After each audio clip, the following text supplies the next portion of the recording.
নমস্কার, আমার হেসেলের গল্পতে আপনাদের সবাইকে স্বাগত। আজকে আমি পাবদা মাছের সর্ষে আর পোস্ত দিয়ে ঝাল করব।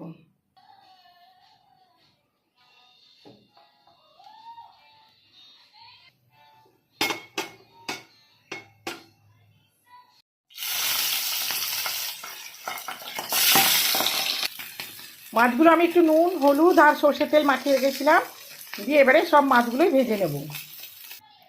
মাছগুলো আমার ভাজা হয়ে গেছে, এবার রান্নাটা করব। সর্ষের তেল গরম হয়ে গেছে, পোস্ত আর শুকনো লঙ্কা বাটা দেবো,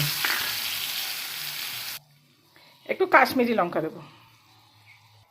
এটা পোস্ত আর শুকনো লঙ্কা বাটা, আর কিছু নয়। একটু কষে নিয়েছি, এবার গরম জল দিয়ে দেবো, নুনটা দিয়ে দেবো, হলুদ আমি দিইনি। ফুটে গেছে, এবার মাছগুলো দিয়ে দেবো।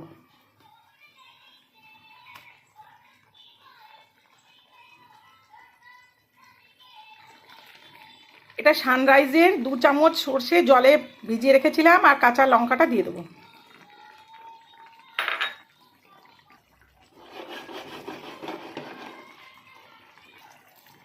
কাঁচা সর্ষের তেল দিয়ে দেবো।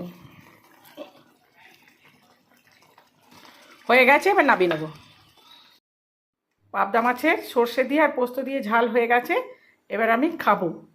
ভাত দিয়ে ছোট পেঁয়াজ, কাঁচা লঙ্কা, এটা দিয়ে আমি এবারে খাবো। আপনারাও ভালো লাগলে করবেন, করে খাবেন। আর ভালো লাগলে একটা লাইক, শেয়ার, কমেন্ট করে দেবেন, সাবস্ক্রাইব করে দেবেন। আজ তাহলে আসি, নতুন ভিডিওতে আবার দেখা হবে।